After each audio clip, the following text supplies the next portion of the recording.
Yesus telah menanggung baik dosa dan penyakit kita dalam tubuhnya di kayu salib. Karena penyakit telah datang sebagai akibat dari dosa, tidak ada obat yang benar di luar penebusan Kristus. Penyakit disebarkan oleh iblis dan roh-roh jahat. Kisah Rasul pasal 10 ayat 38. Nature, kekuatan penyembuhan diri. Nature memiliki kekuatan penyembuhan tertentu dan dokter dapat membantu nature dalam banyak cara. Tetapi ketika penyakit melampaui kekuatan nature dan apa yang dapat dilakukan manusia, Tuhan harus mengambil alih dan menyembuhkan secara supernatural. Kalau tidak, orang tersebut akan mati. Semua dokter yang jujur mengakui bahwa mereka tidak dapat menyembuhkan. Mereka hanya dapat membantu nature. Obat-obatan hanya dapat menghancurkan kuman. Dan ketika itu dilakukan, biasanya orang menjadi lebih baik. Namun, ada penyakit tertentu yang ilmu kedokterannya belum ada obatnya.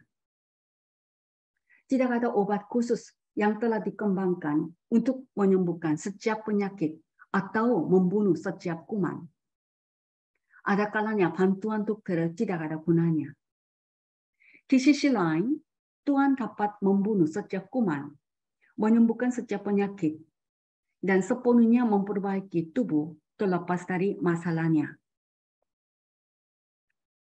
Mazmur pasal 103 ayat 3, King James Version.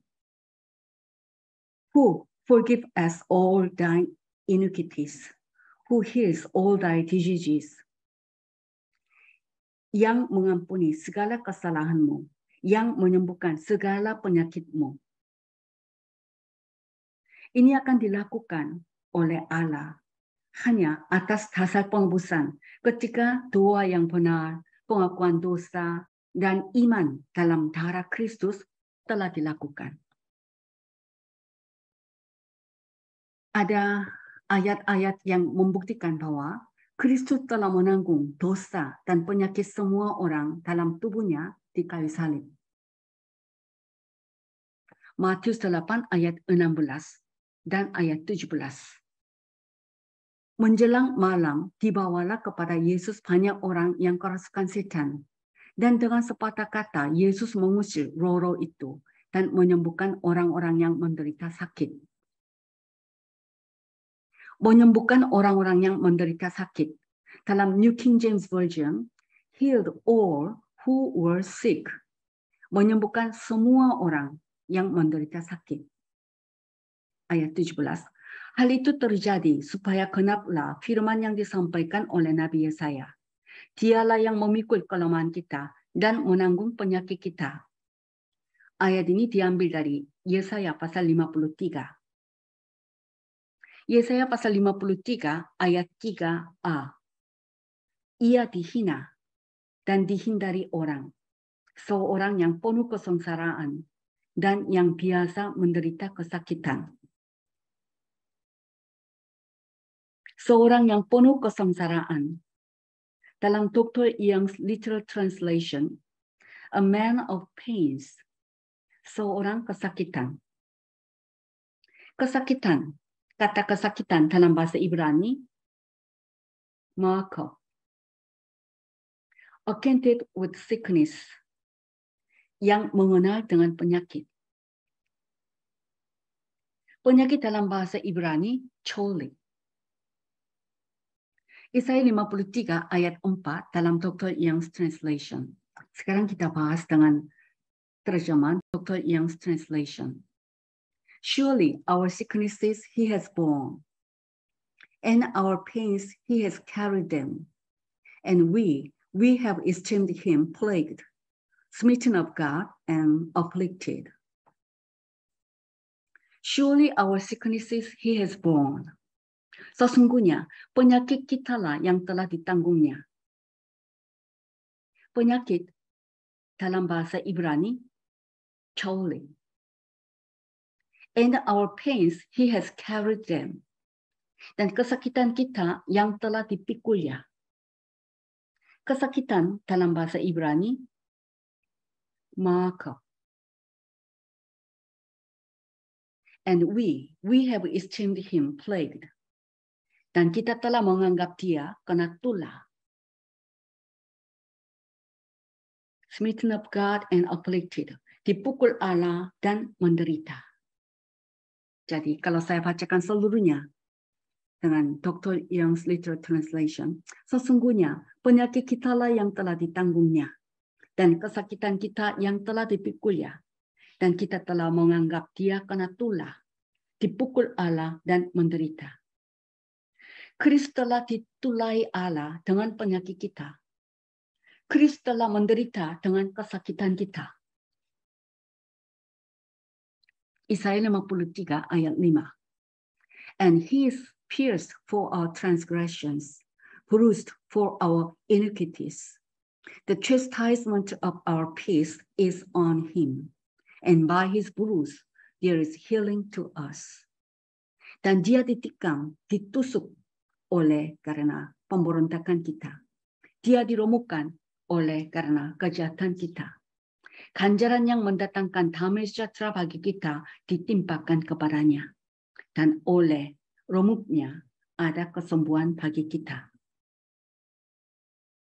Yesaya 53 ayat 10a. And Jehovah has delighted to bruise him. He has made him sick.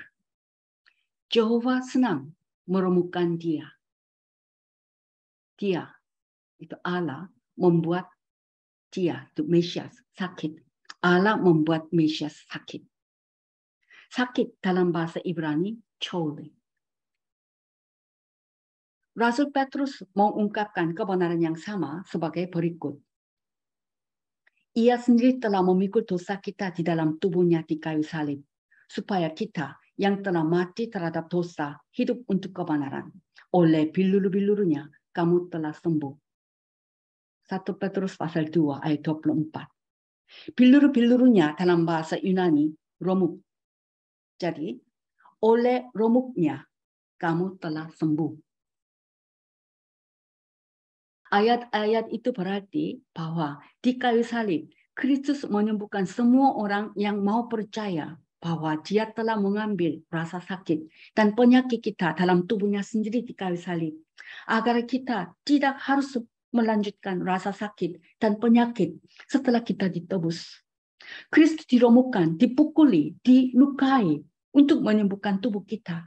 Dan penyembuhan itu ada dalam penebusan. Healing in the atonement.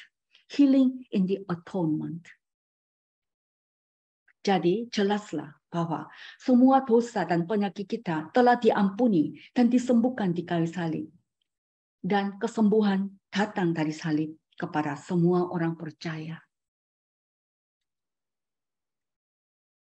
Kata Ibrani untuk penyakit di dalam Yesaya pasal 53 ayat 3 dan 4 adalah choli.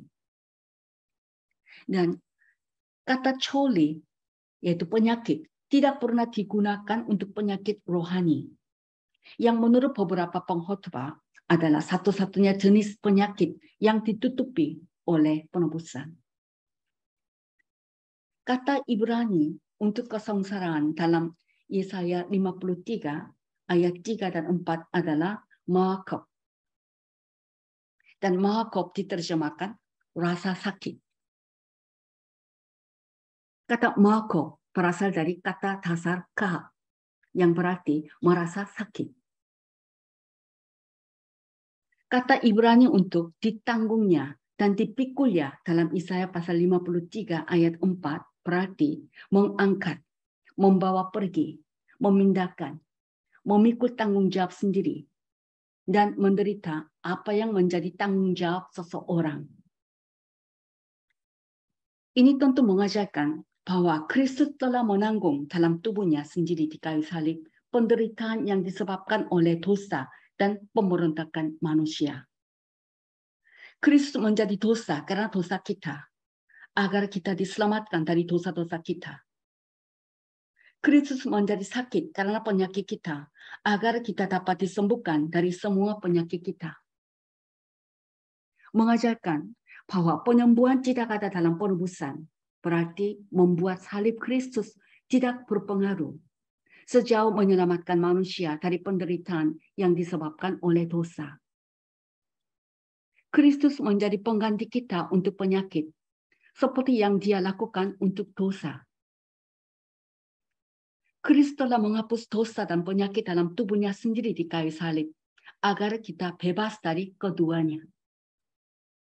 Inilah sebabnya mengapa menyembuhkan sama mudahnya dengan mengampuni dosa. Keduanya, yaitu dosa dan penyakit, telah ditebus dan ditanggung oleh Kristus, sehingga keduanya dapat sepenuhnya disingkirkan dari manusia. Jika manusia dapat membuktikan bahwa Kristus tidak menanggung penyakit kita dalam penebusan, Ia juga dapat membuktikan bahwa Kristus tidak menanggung dosa-dosa kita dalam penebusan. Karena jelas bahwa Kristus telah menanggung baik dosa dan penyakit kita di kayu salib pada waktu yang sama. Apa yang dicakup oleh penebusan jika tidak termasuk dosa dan penyakit? Nubuatan dalam Yesaya pasal 53 ini mengajarkan pekerjaan penggantian dan penebusan yang sama dari Kristus untuk penyakit, seperti yang dilakukannya untuk dosa. Sehingga kita dapat mengajarkan dengan segala otoritas bahwa penyembuhan tubuh ada dalam penebusan. Fakta, baik Matius dan Petrus mengutip Yesaya pasal 53 sehubungan dengan penyembuhan fisik, membuktikan bahwa doktrin penyembuhan tubuh ada dalam penebusan. Baik Matius maupun Petrus mengklaim bahwa dosa dan penyakit kitalah yang telah ditanggung oleh Kristus.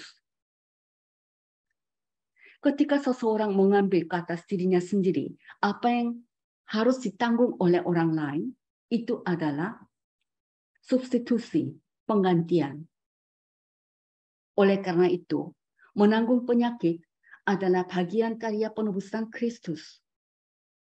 Ini mengungkapkan bahwa Kristus adalah juru selamat tubuh serta jiwa dan roh. Penyembuhan tubuh kalau begitu ada dalam kehendak dan rencana Tuhan, dan itu adalah hak setiap orang percaya dalam penebusan. Adalah tugas pengkhotbah yang dipanggil Tuhan untuk menyatakan bahwa dia percaya pada penyembuhan dan kemudian mempraktikkannya dengan berdoa agar orang sakit disembuhkan, sama seperti dia berdoa agar orang berdosa diselamatkan.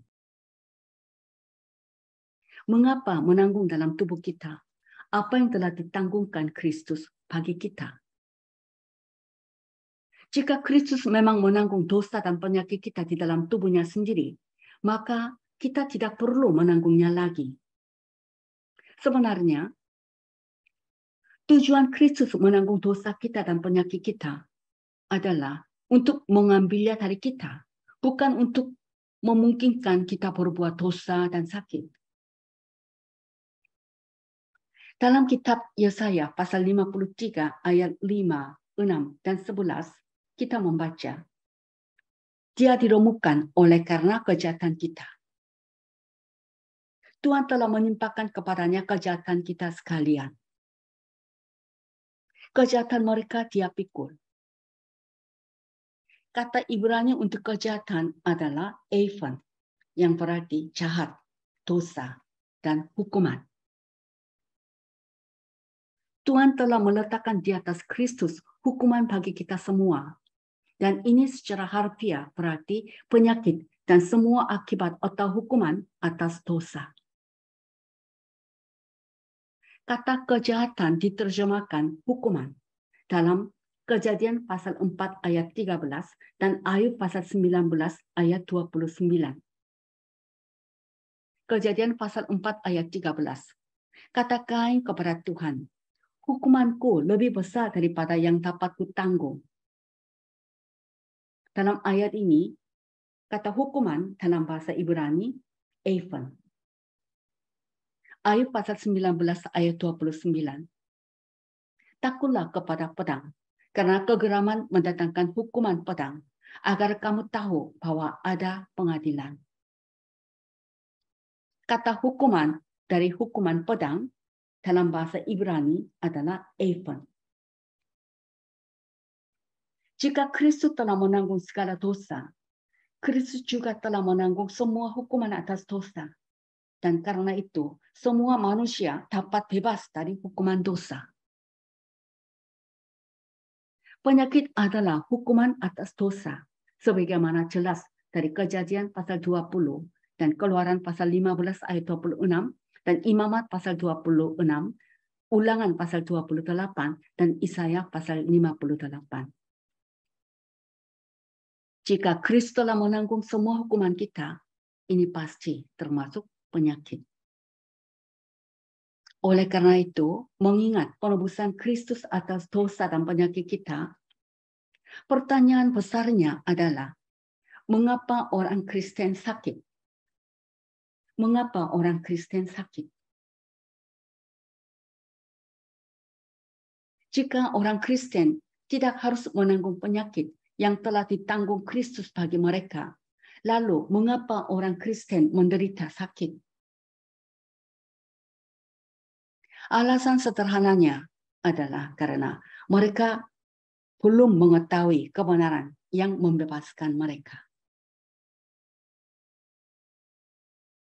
Selama orang Kristen mendengarkan kekeliruan yang membangun ketidakpercayaan dalam penebusan dan dalam manfaat dari itu, dalam pengalaman Kristen, mereka akan mentolerir atau membiarkan penyakit dalam hidup mereka. Sekali lagi, kita coba camkan. Selama orang Kristen mendengarkan kekeliruan yang membangun ketidakpercayaan dalam penebusan dan dalam manfaat dari itu dalam pengalaman Kristen, mereka akan mentolerir atau membiarkan penyakit dalam hidup mereka. Tidak perlu bagi orang Kristen untuk memiliki penyakit, dan anak Tuhan tidak akan memiliki penyakit jika anak Tuhan mau membiarkan Kristus menyembuhkan mereka dan menyingkirkan penyakit dari mereka. Sebenarnya adalah dosa untuk menanggung di dalam tubuh kita hal-hal yang telah Kristus tanggung bagi kita. Adalah dosa untuk merampas kemuliaan Kristus yang seharusnya menjadi miliknya dalam menyembuhkan manusia. Adalah salah untuk menolak membiarkan Kristus membebaskan kita.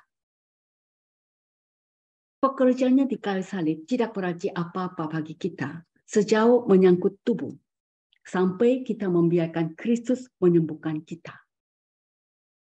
Sama seperti pekerjaannya di kayu salib tidak berarti apa-apa bagi manusia sejauh menyangkut pengampunan selama manusia terus berbuat dosa.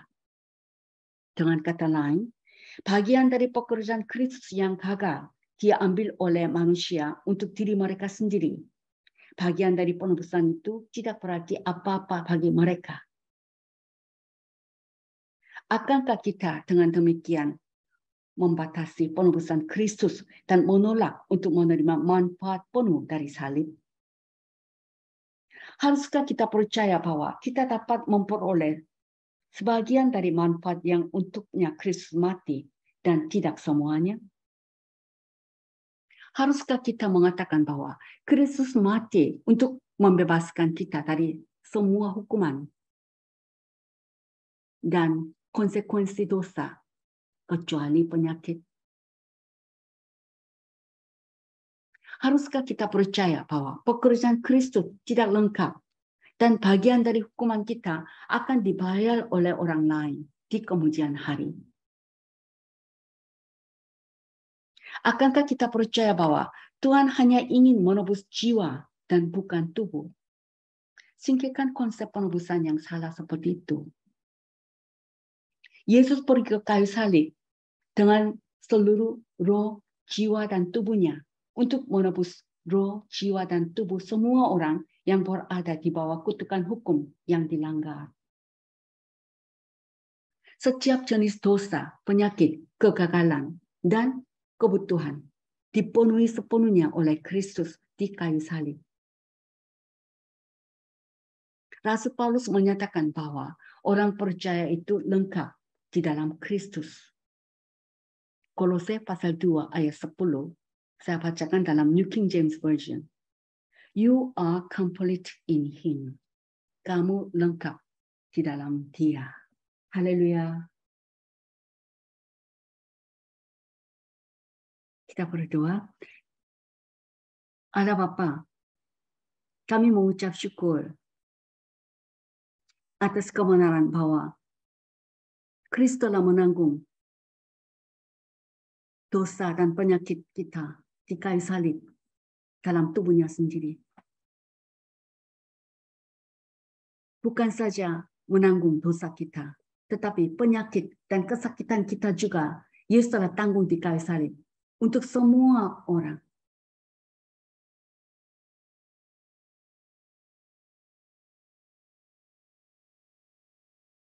Dan kabar baik, Injil kabar baik bahwa Kristus telah menanggung semua dosa, kejahatan kita dan penyakit kita dalam tubuhnya sendiri di kayu salib bagi semua orang. Diberitakan kepada banyak orang. Sesuai dengan perintahmu ini, kami mau beritakan kabar baik ini kepada banyak orang.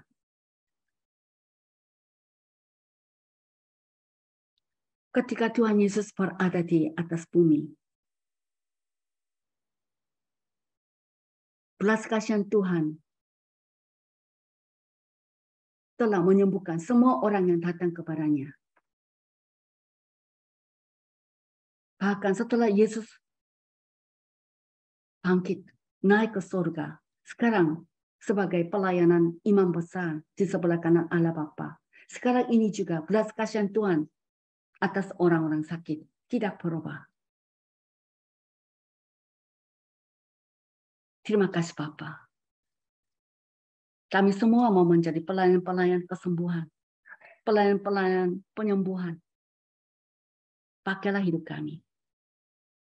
Dalam nama Yesus kami berdoa. Amin.